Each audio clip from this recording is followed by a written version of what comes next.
Look at this baby. A Jaguar E-Type, a 1967 Series 1.5 E-Type, loaded with a 4.2 liter inline six with 3 carburetors, all right? 3 SU carburetors. Badass car. 265 horsepower, 283 foot-pounds of torque. I mean, just look at that thing. Look at that thing. Look at that thing. Isn't that gorgeous? Yeah. Is that one of the most beautiful cars in the world? Well, I gotta tell you, you've probably heard this before, but Enzo Ferrari himself said Jaguar's E-Type is the most beautiful car in the world. Now that says a lot coming from Enzo Ferrari. Let's talk about the outside, all right? Jaguar's E-Type 1.5. What's the difference between the 1.5 versus the 1? Okay, first of all, they utilized the bigger engine, the 4.2. The 4.2 came out in the Series 1 later.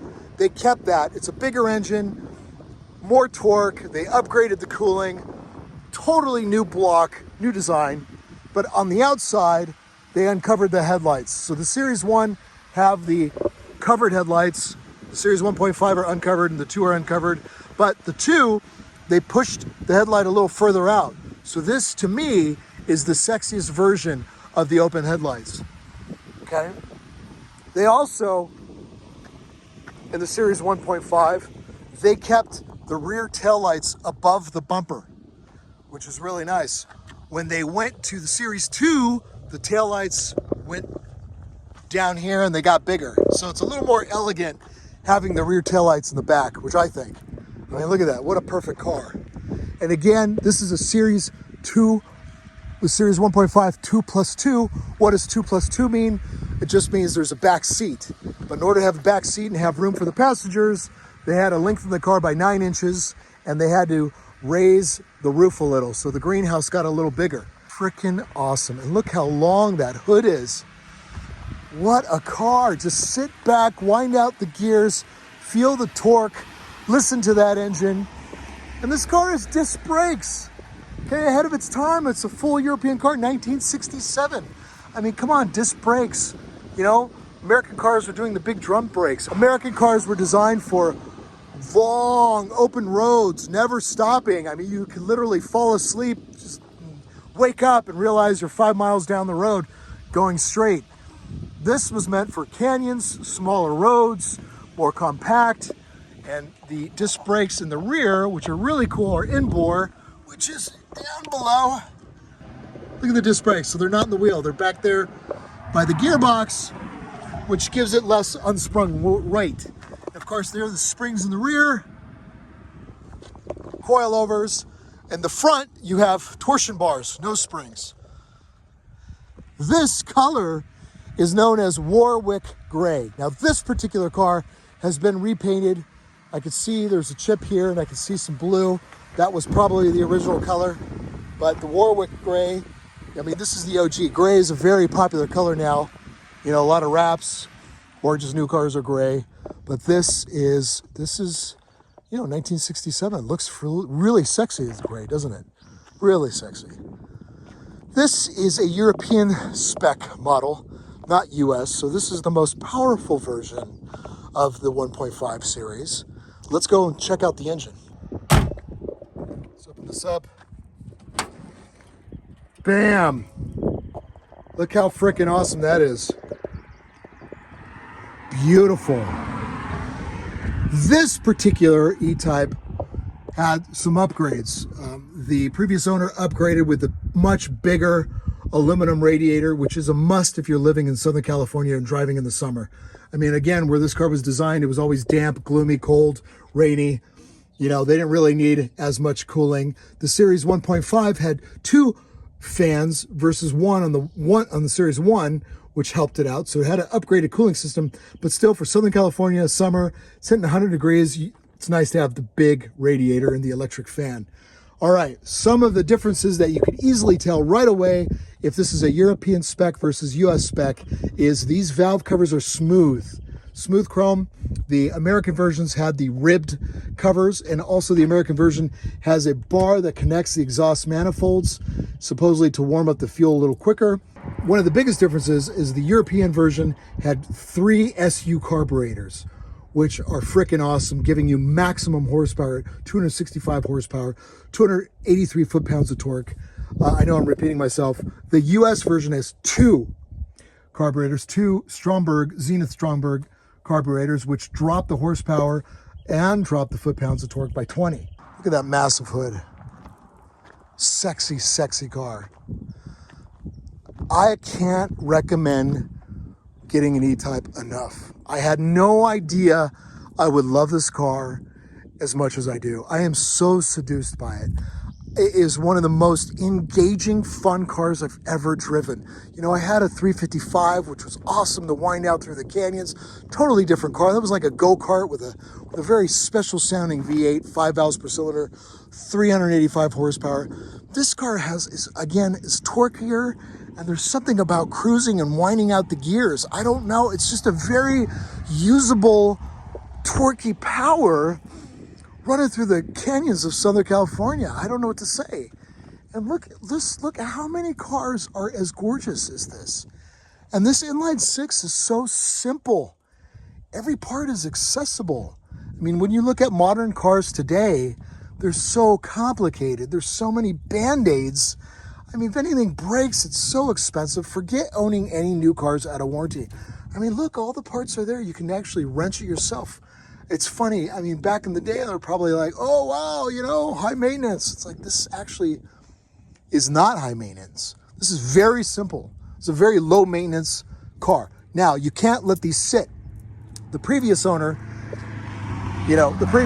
bought it from a very famous composer named Ira Newborn, who did a lot of the movies Naked Lunch, Ferris Bueller's Day Off, Weird Science. Successful composer that didn't have a time to drive. He lived here in Hollywood, and he let the car sit.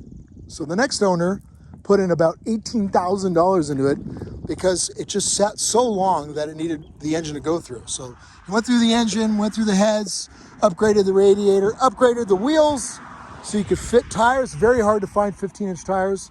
So 16-inch wire wheels, give it a higher rolling diameter, which allow slightly better gas mileage and just a smoother ride on the freeway. Also more traction. You can find tires and they just look beefier. Look stock. You got your knockoffs. Your wire wheels look stock, but they're 16s, which is really nice. He dumped in about $18,000, $19,000 into it. Then it sat another 10 years. I dumped in another $6,000 into it. Now it's running like a dream. So it's very important to take these cars out, get the fuel running, get the fuel working, get the juices flowing. These cars are not meant to sit. You definitely want to take them out every couple of weeks on the weekends at least. You don't want to abuse these cars in traffic. There's no reason to take these cars out just to sit in traffic. That is lame. That is a waste. That car will hate you. All right, let's get on the inside and drive. All right, now check out the inside. Look how beautiful, simple, and cleanly laid out it is. This is a Series 1.5, which is before the Series 2. They kept the Series 1 toggle switches rather than moving and upgrading to the rocker switches. So you still have the old school toggle switches, which is awesome. And you have the same order as the Series 1.5 of gauges. I believe in Series 2 they switched the order. Series 3 they switched the order, but just look how cleanly laid out that is. You got your switch for your headlights. You got your, I'm not sure if these really work in this particular car. Map, yeah, the starter worked. I didn't mess with the washer. Ignition, turn the key, start the car. Of course, your cigarette lighter back then, probably one of the most important features that had to work for everyone back then. This little bright on panel, I don't think you'll be able to tell the difference. This interior light, yeah, the gauge is dim just a little more. I don't know. Here's your choke switch when the car is really cold. Put it in cold, start it, let it run. Runs the idle a little high, and then as you warm up the car, you can lower this, and then once it's warmed up, just keep it on run. This, I don't know if it works. I mean, no matter what I do, whatever position that's in, all I feel is hot air coming from here. So again, there's no vents in the front, so there's no direct flow of air.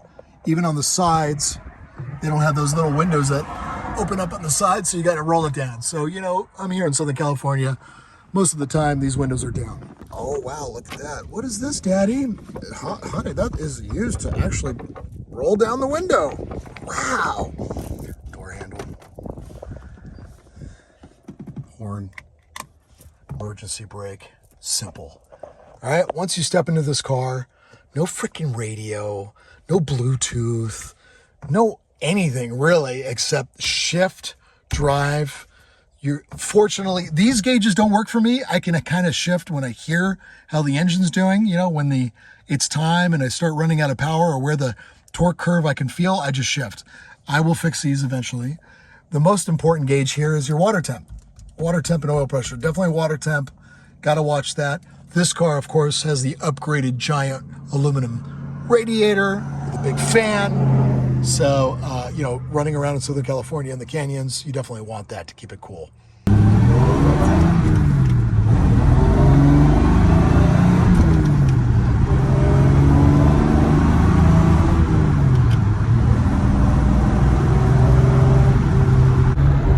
God, I love winding out these gears. This 4-speed synchro mesh box is such a manual, such an awesome gearbox. Smooth, tall gears, but this engine has so much torque that no matter what gear I'm at, I can like snaps back, you know? You definitely feel the torque. You pinned in your seat, which is awesome. I'm so impressed of how powerful and fast this car is. You know, back then, 1967, I mean, this was a 7-second car and supposedly 150 miles an hour. Now, I don't know because the speedo and the RPM gauge do not work on this car, but I imagine that that's the case. It feels like that. It has 265 horsepower. This car handles like a dream, so smooth, still go around turns, like kind of floats, but it's not boaty. Such a torquey engine. Hang on a second. I'm on Canyon Road. I love that. Here it comes forth. Yes. Just hauling ass up a canyon, on my way to Malibu. So awesome. What a perfect car to drive these roads in. Now, it's not too hot. I'm a little sweaty. You know, there's no AC. There's no discussions of AC in a car this age. And there's not even vents in the front. There's like vents in the bottom and kind of vents on top. And no matter what lever I hit, I just feel hot air. So you got to roll down the windows in the summer. Right now, I just have the windows up for you guys. Oh, I love it. Empty Canyon Road. I'm really going, you guys don't know, but I'm really going a steep incline here around these turns.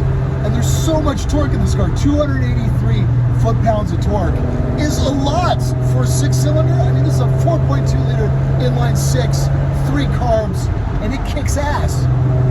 I want to say it feels, in fact, I know it feels way torqueier than a Ferrari 355. Ferrari 355 is 385 horsepower, something like that, almost 400. And, you know, that has like 263 foot-pounds of torque, something like that, much less. And then a 348 is way less, like 238 foot-pounds of torque. So this car feels faster, you know, it just takes off quicker. It's so awesome. You got this big steering wheel, but you got beautiful, you definitely got road feel. You know, you can understand the road. There's definitely a lot of feedback of what's happening in the car, but it's so smooth. I mean, the shocks are original, but the car's not doing this. It's not boaty. And the torsion bars, there's just something about torsion bars that are very linear in your handling. Now, torsion bars are, instead of using springs, there are these like steel bars that twist. And, you know, torsion bars are in some early 911s, some Porsche 911s, and was in my Alfa Romeo Milano, which I thought handled amazing. I love that car. That was definitely a Los Angeles Crest Canyon car. Something very linear about torsion bars. What a beautiful chassis. I mean, it really feels luxurious. I mean, I'm going around these turns fairly quick. Now, granted, I have slightly bigger tires. The stock wheels were 15-inch. These are 16-inch. The stock, I believe, were like 5.5 width. These are 6 plus. Forgive me for not knowing that, but it is a fatter tire. And of course, having the 16s that just look a little beefier. There's a bigger rolling diameter, which gives you better gearing for slightly better top speed and gas mileage. I gotta say, when I first jumped in the car for first experience, you know, it's such an old car, getting acclimated took a minute. You know, I don't have rear headrests, no power steering. You know, I don't know what the switches do. You got to use the choke to warm it up. It smells a little like gas being a carbureted car. And I thought, you know, the big steering wheel, I thought, oh my God, is this a death trap? Are these brakes good or not? I can't figure it out. I thought, okay, if I get in a car accident, you know, I got this one little chintzy lap belt, no airbags, you know, I'm sure I would die. But after a while, it's a very responsive car. You start getting into the rhythm of the E-Type, and you realize this is ahead of its time. This was a phenomenal handling car of its day. I mean, it was definitely a supercar of its day. 7-second car, 150 miles an hour. That was highly exotic and powerful back then. I love it now. I mean, this is incredibly engaging. I gotta say, sometimes I feel this is more engaging than a, you know, almost 600 horsepower manual Murcielago. I mean, that's definitely a roller coaster of a ride when you drive that thing, but something about just listening to that engine, that inline 6, and winding out the 4-speed and the canyons, you almost have to work a little more for that power, and it's rewarding. Gives you that torque, you get that sound of winding it out, and you feel like you're winning. Each shift feels like a win. And I'm not kidding. I mean, I'm trying to communicate to you as best as I can of what an incredible driving experience this car really is. And I gotta say, you gotta experience it. Now I understand. I mean, everybody talks about, ooh, the E-Type. You know, the E-Type is definitely one of those legendary cars. The E-Type. People see an E-Type, they love it. You know, all the magazine reviews. You know, it's in every serious collector's garage. There's an E-Type somewhere. Every serious collector has had an E-Type somewhere in his life. You know, it's like the must-have. And they just keep going up in value. And now I understand why. Yeah, it definitely lives up to its hype. You know, from what I've seen, it's usually an older demographic than myself that loves these cars. Maybe I am one of the younger guys that owns an E-Type. Maybe, you know, there's just not, even though they built 72,000, compared to a Civic, Camry, or whatever, you're not going to pass by another one. You know, how many actually made it into the U.S. that were left-hand drive? How many people are actually driving on the street? I mean, I'm never passing an E-Type. So it's rare. It's not like, hey, guys, hey, neighbor, let me try your E-Type. See if I like it. You know, you got to take a leap of faith when you buy one. I took a leap of faith buying this. Thanks for watching. Subscribe to my YouTube channel. That means a lot to me. I love making these videos, and I really try to give an accurate representation of what it's like having this car. You know, it's not just a quick, oh, I just tried this car and I know what it is in an hour. It's like, no, I lived with this car for a while before I do this YouTube video. I really am trying to put you in my shoes of what it's like owning this car, what it's like going to be for what it's like having this car long term. So anyways, subscribe to my YouTube channel. I really appreciate that. A lot more coming. Thank you so much.